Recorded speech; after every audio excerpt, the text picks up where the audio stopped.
de regreso con Matinal. Gracias por seguir en sintonía. Vamos a recibir a nuestra compañera Carla, que viene a traernos un cafecito Santo Domingo para que podamos continuar con la entrega. Muy buenos días, Carla.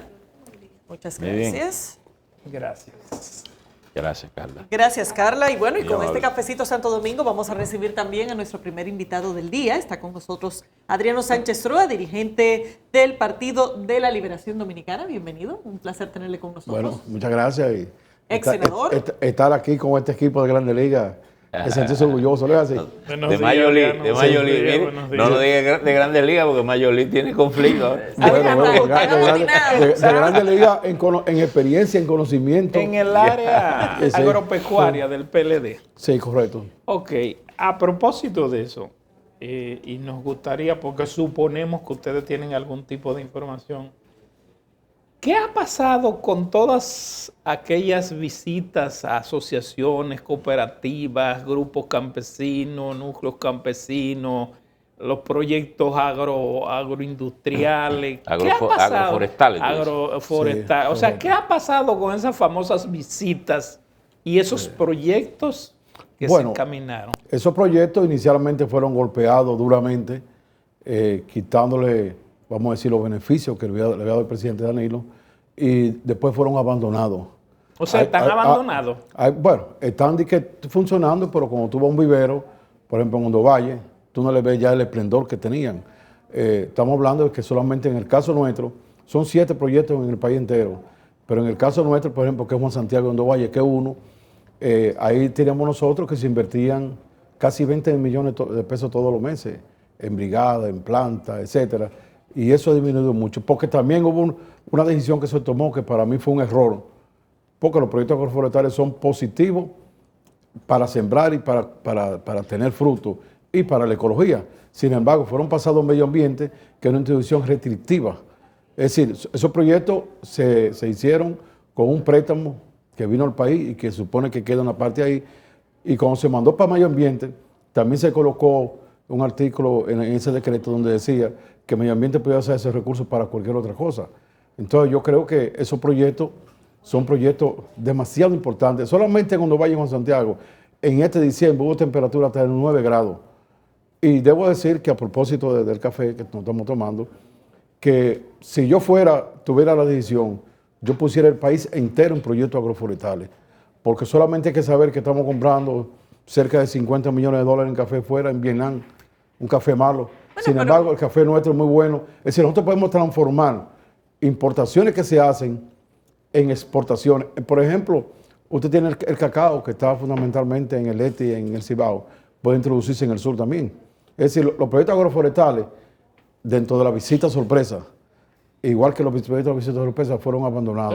Pero lo que ha dicho el gobierno no es que han abandonado los proyectos, sino que muchos de estos proyectos no tenían las características que se habían anunciado.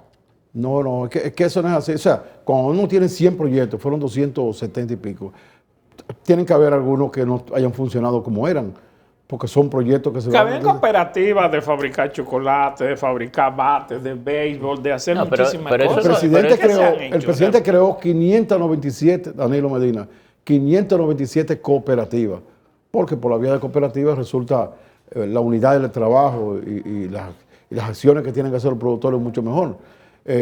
Y todo, bueno, recuérdense que es la agropecuaria, que como usted habla, por ejemplo, un proyecto, vamos a suponer agroforestal, no es que va a estar viendo una vez, sino se toma mínimo si es café 3 años para cultivarse. Muchos estaban en proceso, pero si usted tiene algo en proceso y lo para, es decir, la agricultura es algo tan dinámico que si usted financia un invernadero y le va dando el dinero y le para el dinero, de la noche a la mañana se lo comen los gusanos.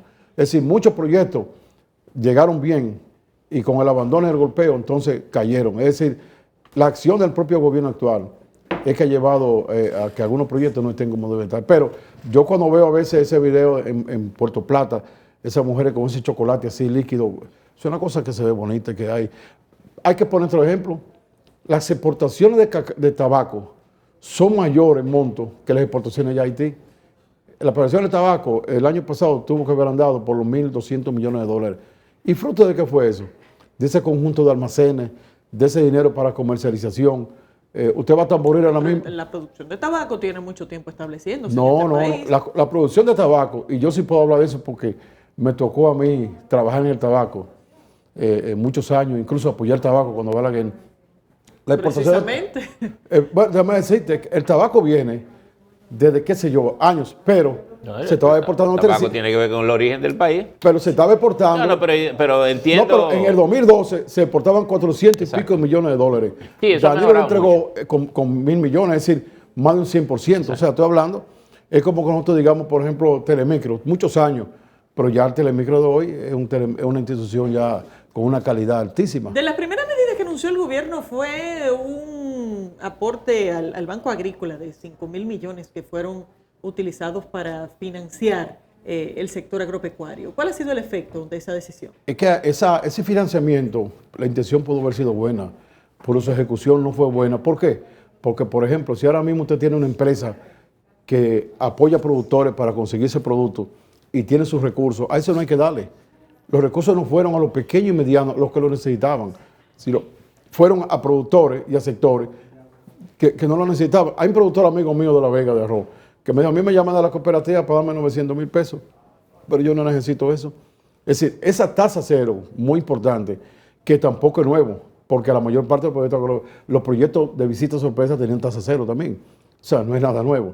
Esa tasa cero pudo haber sido mejor si se hubiesen buscado productores pequeños y medianos que no tenían condiciones de tener otro capital o otra fuente y tuvieran esa fuente. Es igual que el asunto, el incremento de los insumos a nivel internacional que se reflejan aquí y que el gobierno debió buscar una vía desde el principio. Y yo planteaba, por ejemplo, una tasa preferencial de dólar para importar insumos. Los 1.600 que colocó el presidente se lo colocaban a 5 o 6 empresas nada más. Hay decenas de empresas que traen fertilizantes. Eso es que es generalizado para todo el mundo. Adriano, ¿cómo sienten ustedes que va la producción agropecuaria en medio de esta situación de pandemia y en una alzada mundial de los precios? Mira, queremos que vaya bien. Y como partido hemos dicho que todos nuestros técnicos, donde quiera que están, hagan el esfuerzo que tengan que hacer, porque es para el país.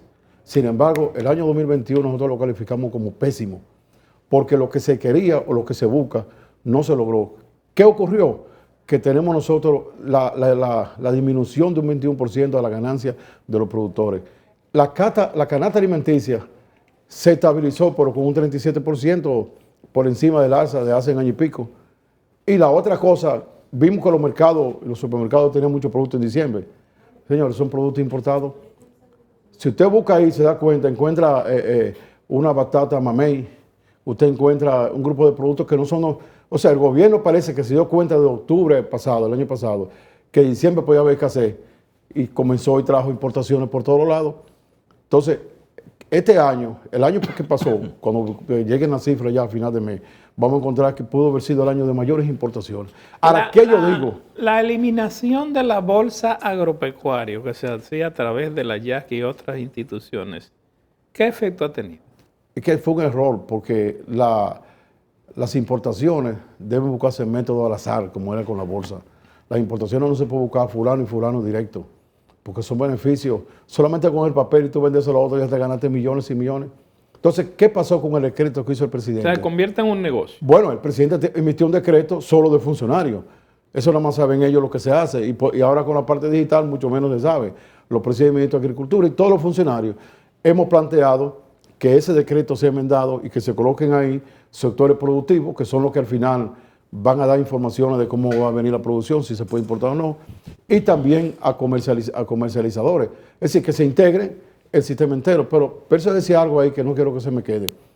El mundo viene con dos tendencias. La tendencia del incremento del hambre.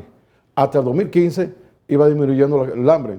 De 2015 comenzó a subir y con la pandemia subió más. Estamos hablando de que en el 2014 teníamos 700 y pico millones de personas con hambre en el mundo. Hoy estamos con más de 1.000. Antes de la pandemia teníamos 800 y pico y la pandemia nos tiró a más de 1.000.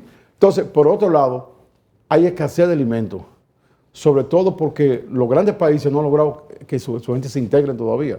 Uno busca Estados Unidos, que le atendió muy bien económicamente a su gente, se siente todavía holgado, y no van al trabajo, por eso subieron parte de los insumos. Solamente en la parte de restaurantes, por poner un ejemplo, son 6 millones de personas que tiene Estados Unidos trabajando y todavía no tienen 4 integradas. Entonces, ante una situación así... Hay mucha gente que le iba mejor sin trabajar. Sin trabajar. Entonces, ante una situación así, y ante el potencial grande que tiene República Dominicana, que todo el mundo lo sabe, que tenemos clima, aquí se puede cultivar cualquier cosa, desde templado, por ejemplo en mi provincia a 2.000 metros sobre el nivel del mar, hasta cálido. Por un lado, tenemos 18 millones de tareas de tierra cultivable. Hay que decir que en los últimos 50 años, el país ha perdido 13 millones de tareas de tierra cultivable. De 43 millones que habían en el 71 a 30. ¿Estamos urbanizando? Urbanizando. A 30 en un precenso que hizo la ONU no hace nada, casi nada. Entonces, ¿qué pasa? De esos 30, hay 12 que son forestales, que no pueden tocar, por ahí 18 cultivables. De esas 18, hay 4.9, casi 5, que están totalmente ociosas. Ahora, pero hay una... Y hay una parte que está subutilizada. ¿Qué es lo que quiero decir? El país cuenta ahora mismo con casi 8 millones de tierra en el cual podemos expandirnos para tener unas exportaciones mayores. Pero parece que hay una tarea, aparte de eso, pendiente. Por ejemplo, usted habla de esa cantidad de terreno. Todavía los canales de la presa de Monción no se han hecho. Sí. Y la presa de Monte Grande, que sería el sur, se supone que para el 2023 pudiera estar la presa, a finales de 2023 pudiera estar la presa funcionando, pero habría que hacer los canales ahí para que se puedan irrigar las famosas 300.000 tareas del sur, sí, y las 300.000 tareas de la línea. Sí. Esa 300.000 es como un número mágico. Yo lo oigo para el sur y para la línea noroeste. Y no sé si es que es un número útil para proyectar, pero... El sur debe tener más de esas 300.000 para mí. Solamente en Neiva, uno se va en un helicóptero a Pedernales. Y chequen cuando vayan ustedes por ahí. Eso son una inmensidad de terreno que hay. Pero yo creo que se puede ir trabajando en lo que mejoramos esa eficiencia. Porque es otro reto que tiene el país. El DRCATA va a venir entrando 2023 y va a aparecer siempre un país que produzca más barato que nosotros y nos va a inundar. Entonces, hay que buscar tener más rentabilidad y más calidad. Por ejemplo, en el maíz, para poner ejemplo, que el maíz es muy importante. Nosotros tenemos, por ejemplo, y ahora se está reactivando el turismo. Hoy mismo veo una promoción que se hace desde el gobierno. Dice que por primera vez han llegado 700.000 turistas. Más de 700.000 turistas. Eso quiere decir que también esa es una demanda interna de consumo de bienes alimentarios que el país pudiera, es decir, que no hay que exportarlo, es como una exportación interna. Los turistas de hecho, se lo comen aquí. Es como tú dices, Percio, de hecho, la mayor parte de los productos de invernadero de República Dominicana se venden en el turismo. Cuando yo estaba haciendo el libro me encontré con ese dato de que uno quiere que es para exportación.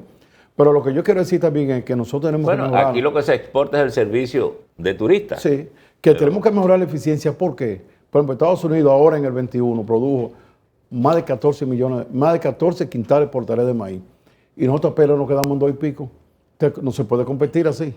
Y recuerden que para la producción pecuaria de moca, el Cibao entero, pero moca fundamentalmente, aquí se está comprando entre 100 y 120 millones de dólares en maíz importando. Pero, Adriano, nunca podremos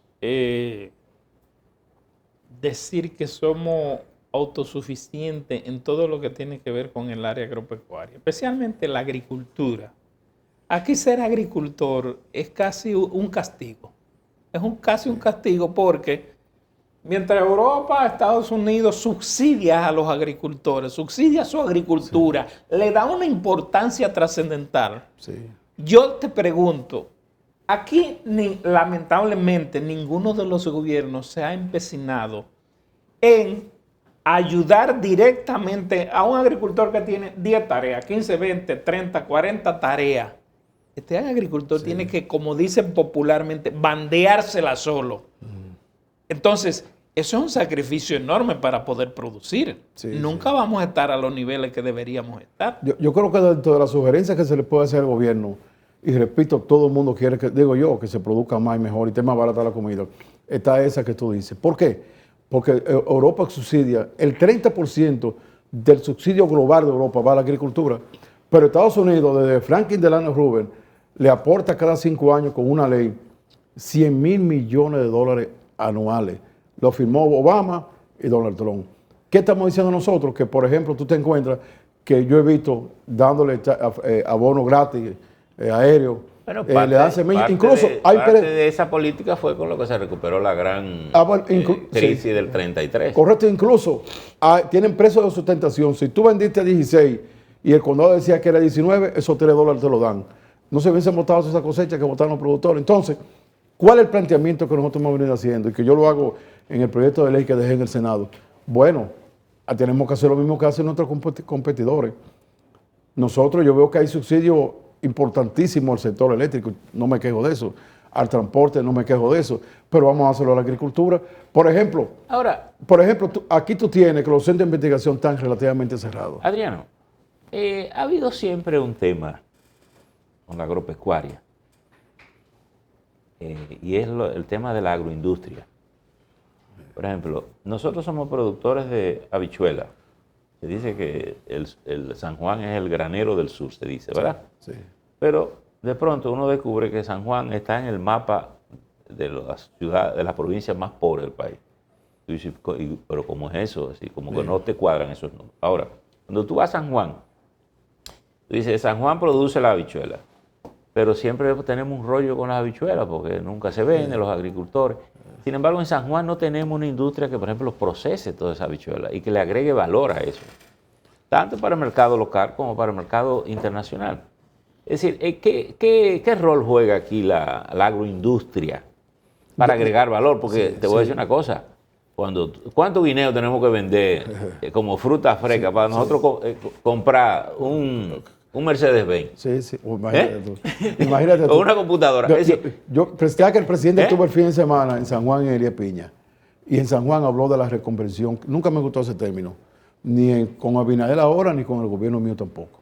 Porque San Juan... Reconversión. Sí, San Juan, y yo trabajé ahí, San Juan es una provincia que aportaba el 80% de la habichuela que consumía el país. Hoy, República Dominicana entera, San Juan y toda la provincia, apenas estamos nosotros produciendo el 52%, 48% se importa. Pero San Juan tenía el 9% de la superficie de arroz y te daba el 11%. Es decir, tenía una productividad por encima del promedio. Que yo creo que lo que dijo el presidente de invernadero, una serie, eso está muy bien, pero San Juan no puede abandonar, no puede abandonarse a la habichuela. Ahora vi yo tanto pleito para poder sembrar la habichuela. Entonces, lo que es la habichuela, lo que es el arroz, lo que es el café, sobre todo en el cercado que es de San Juan, que producen, San Juan hay que explotarlo. San Juan tiene casi 3 millones de hectáreas de tierra cultivable. Elías Piña tiene 1.100.000 y Aso debe tener 2 millones y pico.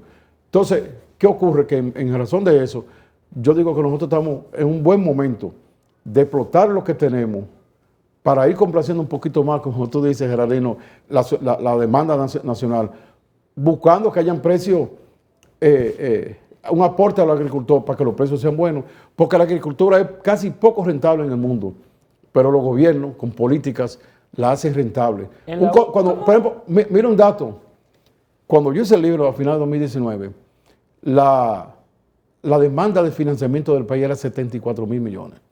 Escucho ahora el gobierno, y escuché a Faña, que habla de 90,000. ¿Sabes lo que significan? Que el alza de los costos de producción le hizo subir 16,000 millones más. Entonces, ¿quién cubre eso? La disminución de la ganancia de los productores y nosotros los consumidores.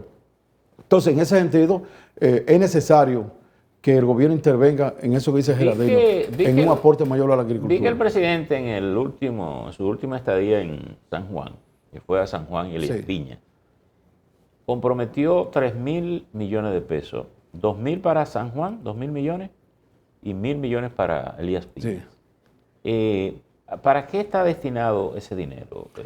¿Saben ustedes? Sí, miren, en el caso de Elías Piña, yo digo que primero lo saludo, porque cualquier inversión en el país, y más en Elías Piña, hágala quien la haga, la hizo el gobierno del PRM, yo lo saludo.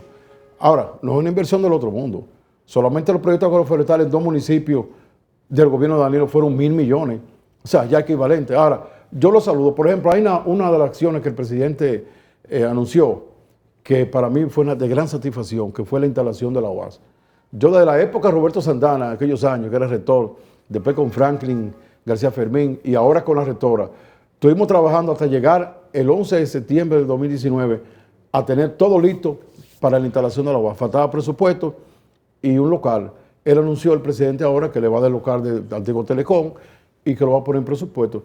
Es un proceso que el presidente lo concluye y nosotros, y yo particularmente, le doy valor a ese anuncio que hizo el presidente. ¿Cuál es la universidad más cerca que tienen ustedes en Elías Piña? Nosotros tenemos en San Juan. Hay UAS en San Juan, Baní, hay y aquí en la capital. En Barahona y... No, Barahona no se va a San Juan o a Baní o aquí mismo. Hay que decir que hay cerca de 5,000 bachilleres dando vueltas de muy buenas calificaciones, pero pobres.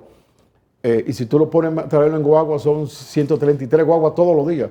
El costo que significa ese riego. Pero los gobiernos, independientemente de que no dan subsidio a la agricultura, de que lamentablemente no se le da la importancia que tiene, hay otro problema. Ya no es fácil tú encontrar técnicos en veterinaria, doctores en veterinaria, en ciencias agrícolas, agrónomos. O sea, son sectores vitales para poder desarrollar una agropecuaria a nivel nacional. Sin embargo, yo creo, cada día vemos que hay menos. A ustedes tendremos que conservarlo casi como una reliquia. Mira, yo te voy a decir encontrar un veterinario de esos que iban, de esos técnicos que iban a las parcelas. Yo te voy a mandar a ti 2 fotos. Una de Asamblea de AMPA, en la época que yo estaba ahí, y ahora que yo voy a la Asamblea siempre a ella, donde se ven ya viejitos los que están en la hora y se ven así. Yo creo que hay que invertir en el personal humano. Hay que invertir en la recapacitación. Porque, por ejemplo, vamos a suponer, yo trabajé mucho en café. Si yo fuera a trabajar en café ahora, ya todo lo que se da, desde que salió la broca, yo no conocí la broca. Entonces, hay que recapacitar. Por ejemplo, tú encuentras, hay países, por ejemplo, Cuba, que el médico que en 3 años no hace un estudio, se le paraliza todo. Entonces, es necesario la inversión en ese personal humano.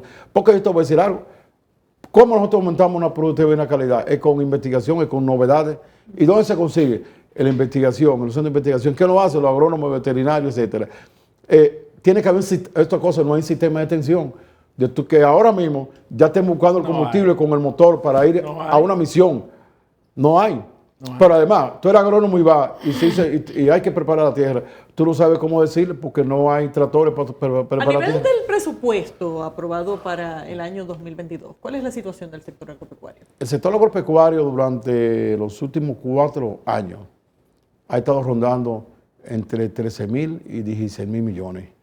Sin embargo, el sector agropecuario, de acuerdo a todos esos cálculos de la investigación, de la extensión, tiene que estar cerca de los 50,000. Es decir, estamos hablando que es 1/3 de la necesidad. De hecho, a mí me tocó en aquellos años en la AMPA hacer estudios de salud pública, educación y agricultura, tienen un presupuesto similar hace 35 años y se quedó la agricultura atrás. Porque hay una cosa que no la estamos viendo y ahí va lo tuyo. Es que las grandes naciones que eran industriales decidieron también ser agrícolas y comenzaron a disminuir los aportes al sector agropecuario desde los años 90 comenzando a la fecha. No hay prácticamente un préstamo, una donación, incluso y prohíben muchas veces que los presupuestos se suban. O sea, hay que empantalonarse el país y colocar, por ejemplo, Colombia no aceptó eso y Colombia tiene una agricultura extraordinaria. Eso no lo aceptó tampoco Brasil. Muchos países aceptamos que vamos a hacer zona franca, vamos a hacer turismo, triunfamos en el turismo, nos quedamos atrás en la zona franca. Entonces, ocurre que ahora la agricultura está haciendo, quizás está en primer plano. Yo he dicho que el presidente, que ha amagado con reforma fiscal. El problema es que para hacer una cosa no hay que dejar de hacer la otra. Eso digo yo. Por ejemplo, el presidente ha amagado con reforma fiscal. Yo le he dicho que hay 2 fuentes que él puede tener recursos. La aplicación de la ley de lavado y al terminar de aprobar la ley de extinción de dominio, que sea retroactivo, que es el problema que tienen ahí.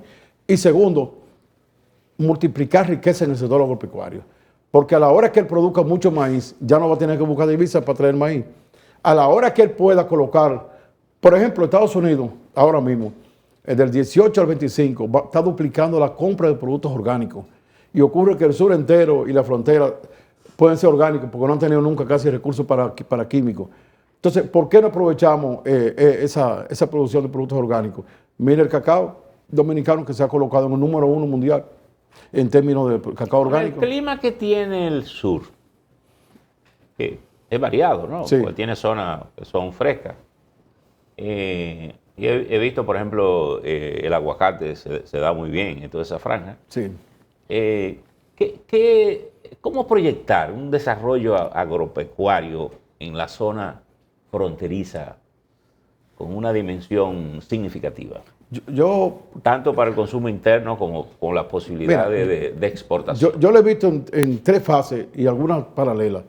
Desarrollo agrícola atendiendo a la diversidad, al clima, a los suelos, que hay suelos buenos, atendiendo a la hora luz, que eso es muy importante. Por ejemplo, hay sitios que hay poca luz, que ahora están produciendo mango todavía por el frío. Hora luz. Hora luz, muy importante. Okay. Sí. Atendiendo a todas las condiciones del clima, del suelo, se pueden cultivar diversidad de cultivos.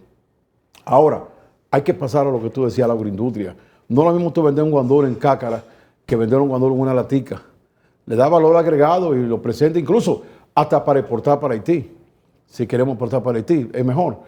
La otra cosa es resolver todos esos problemas que hay inmediatos, que se llaman tener un problema de electricidad. Hay provincias que tienen 15%, le faltan de viviendas sin energía, agua potable, carretera, seguridad. Y la tercera etapa es el turismo de montaña. Yo luché, el Senado llegó a aprobar 4 veces un proyecto que yo presenté y lo conoce bien el ministro actual de Turismo, porque le tocó como presidente de la Comisión de Turismo de la Cámara de Diputados tener el proyecto. El turismo de montaña ya, estamos hablando de que, por ejemplo, en el caso de Elías Piña, hay zonas tan bonitas y tan frías como Constanza. Hay zonas, por ejemplo, en el mismo Comendador, estamos en algunos sitios a 500 metros sobre el nivel del mar, igual que el pueblo de Jarabacoa, que está a 500 y pico, 600. Entonces, tenemos las condiciones. ¿Qué falta? Bueno, si no hay carretera, es más fácil irse para Jarabacoa. Si hay problemas de inseguridad, es más fácil irse para el Cibao. Entonces, ese turismo de montaña, que debo decir que los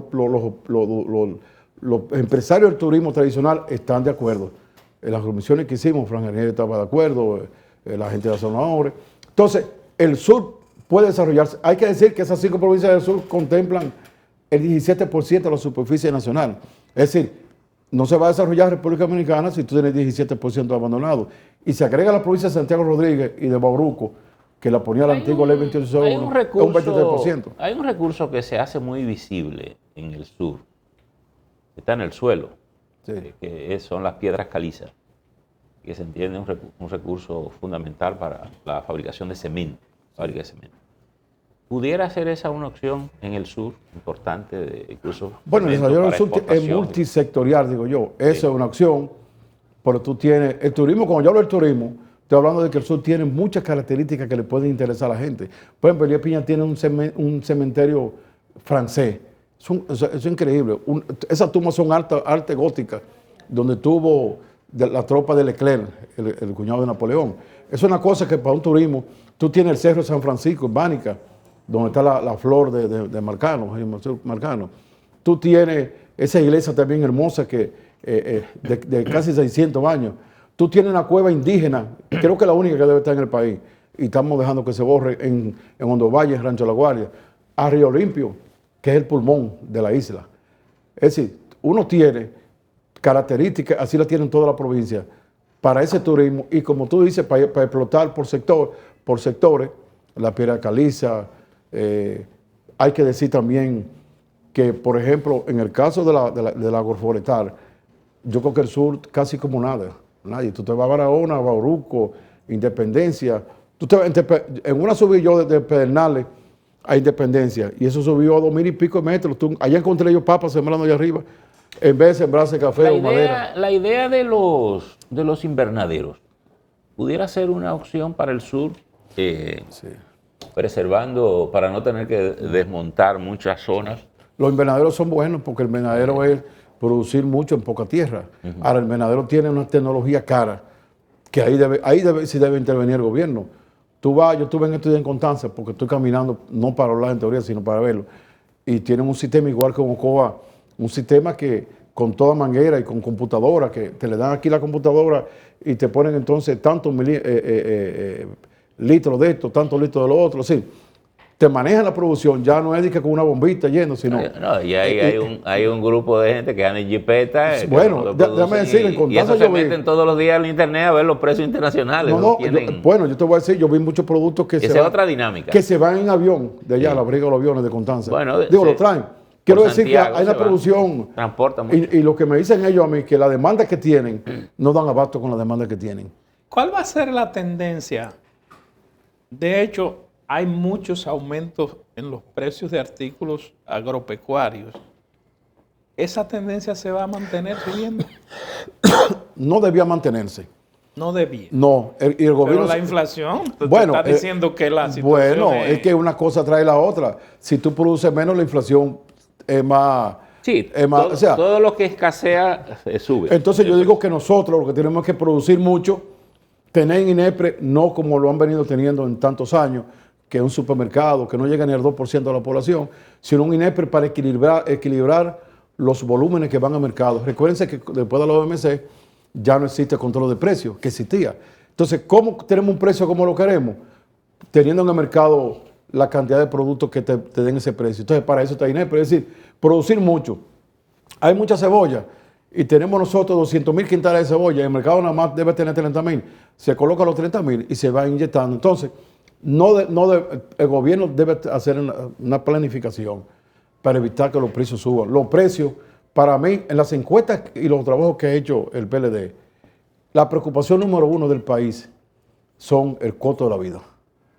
Esa es estudios que están haciendo ahora. Las alzas de precios. Los estudios. Y varios meses se han mantenido. Porque le voy a decir una cosa, se protesta poco, pero quedó alto. Cuando tú ganas una cantidad de dinero y suben los precios, ¿qué significa? Claro. Consumir menos. Cuando hablamos ahorita, por ejemplo, la producción agropecuaria debe rendir más porque hay menos turistas. Adriano. O sea, han subido los turistas, pero son menos que el 19. Adriano. Las ventas para Haití se han bajado un poco. Decía el presidente en días pasados, en un conversatorio hubo, que el país ensamblaba los pollos, queriendo decir que la mayoría de las cosas con que se formábamos los pollos había que importarlo. Por ejemplo, en un renglón como ese, ¿qué puede hacer el país para tener una producción, digamos, de pollo, huevo? Bueno, es verdad eso, aquí no solamente los pollos, sino toda esa materia prima como fertilizante. Aquí lo que hacemos es decimos siempre que somos una mezcladora. Porque, por ejemplo, los insumos que se compran fuera, no solamente para los pollos, sino también para los embutidos, etcétera, debemos producirlo aquí. Para los embutidos también. Que hubo un problema ahora todavía que subió el salami y todo eso, porque se compraba sin pagar aranceles de Estados Unidos. Como Estados Unidos le escaseó, se fueron a Brasil a comprarlo. ¿Y qué es lo que compran? Y de Brasil, aduana entonces le cobró el de Brasil. ¿Y qué es lo que le echan ahí a las cosas que tenemos que traerlo? Ellos... la carne, tú dices, la carne que... Bueno, hay parte de carne, parte de carne especializada. Carne, sí, hay de todo. Entonces, estamos diciendo... Es más, le digo, aunque de los pollos, el salami, hace 7 o 8 años tenía un 24% de proteína. El salami actual tiene un 4%. Y el salami en República Dominicana muchas veces es la carne de la... Hemos avanzado hacia atrás. Sí, exactamente. Entonces, ¿qué pasa con el pollo? Eso es lo que estamos planteando. No podemos tener tierra sin cultivar y comprar 120 millones de dólares en maíz para esos pollos, para ensamblarlo. Entonces, si el presidente tiene la conciencia de que estamos ensamblando, la sugerencia es que él trace todo un plan para que esos insumos se produzcan aquí. Porque entonces, si lo ensamblamos, lo que estamos diciendo es que lo que se está haciendo, la ganancia de eso lo está consiguiendo. Una zona franca de pollo. De pollo. Ustedes que yo no quiero terminar el programa sin decir algo. Ajá. Ustedes saben que yo tenía 15 años el programa de Desafío aquí en Telemicro, el canal 15. Y mi amistad con comediantes de los 80, que me hizo más sólido con Balaguer. Puedo decir que Balaguer y Comedia se tenían una estimación. Entonces, ahora, ya después de 15 años, yo estaba sintiendo el programa pesado. Entrevistas de 55 minutos, de 1 hora. Y acordé con Comedia pararlo por unos meses para venir con una nueva reestructuración, a ver si logro los 15 años más otra vez.